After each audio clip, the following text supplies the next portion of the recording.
on page 37. A silver dollar. The next morning Uncle Edmund got out his gun and oiled and polished it. Then he polished his spectacles, for Uncle Edmund was nearsighted. "Now," he said, "I've missed the pigeons, and that's a great pity, for a nearsighted man can always bring down a nice bag of pigeons. But I must do the best I can. Who will go with me to help me sight my game?" Tom and Warren and Caddie stood beside him in breathless anticipation of this question. Uncle Edmund always asked it, and he always chose one of the three to go with him. More than one of them he would never take, for then, he said, they frightened the game. The three children spoke up with one voice. "I'll go, Uncle Edmund." Uncle Edmund looked them over critically. "Tom, you went last time I was here. You're pretty good, but you let a nice fat squirrel get away, remember?" "Yeah," said Tom, "but if I'd had the gun he wouldn't have gotten away." "That's the trouble," said Uncle Edmund regretfully. "And Warren here talks too much. I might as well take a fife and drum course." "I wouldn't say a word," shouted Warren.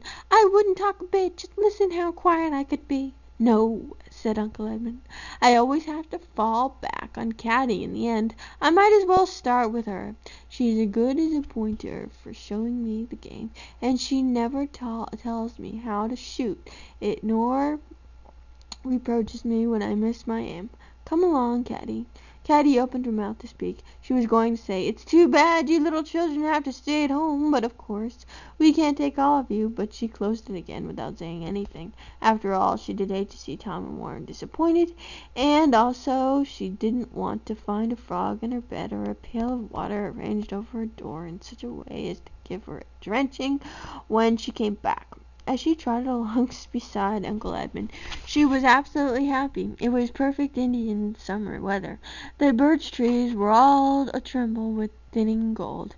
The oaks and sugar maples were putting on their vivid red and orange hues, and river, lake, and sky were all sublimely blue. Uncle Edmund and Caddie struck across fields and through the woods to the lake. Nero went with them, for although he had not been trained as a hunter, he loved to go hunting, and he had a strong affection for Uncle Edmund. Half drawn up the shore of the lake were the Woodlawn children's two prized possessions, a homemade craft of small logs or poles fastened together with wooden pins, and the Indian canoe, hollowed from a single log. The little two Woodlawns could manage almost any craft in any kind of weather, but although they spent half of their time on either lake or river, they had never learned to swim. Caddie ran ahead, her golden curls flying in the breeze. She threw her weight against the canoe and pushed it into the water. Then, her eyes shining with mischief, she jumped in and caught up to the paddle. "Beat you to the end of the lake, Uncle Edmund," she called. Uncle Edmund could swim, but he was no hand with the boat. He managed to get the raft afloat, and he and Nero scrambled aboard. Then he began to pull it down the lake. He swung from side to side and seemed to defy all of his attempts at steering. "Hey, you little whippersnapper, you!" he shouted at Caddie, shaking his fist good-naturedly. Caddie came back, laughing and circling around the raft in her canoe. "Oh, I'm sorry, Uncle Edmund, honestly I am, but I can't help laughing. You look so funny. You take the canoe coming back, and I'll take the raft, and I'll beat you that way too. See if I don't." "Oh, you'll beat me that way too, will you?" said Uncle Edmund, a fine edge sounding in his voice.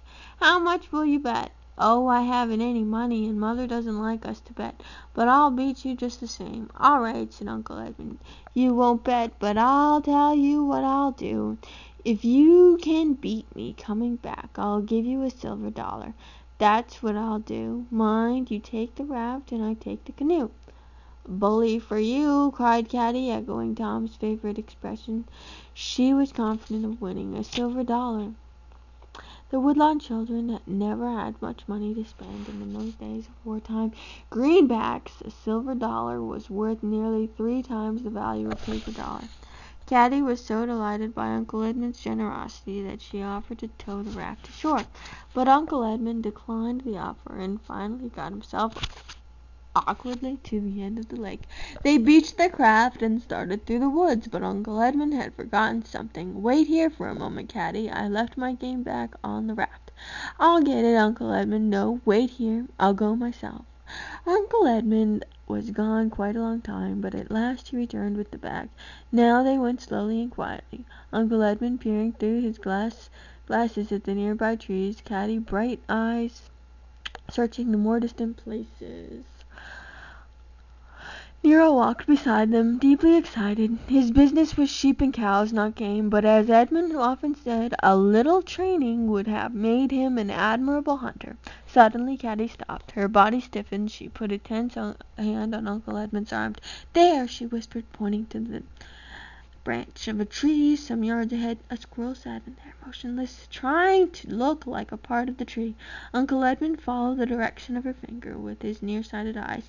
He raised his gun to his shoulder. Bang! The report reverberated through the woods, shattering the silence into 100 echoes. Page 41. That's it.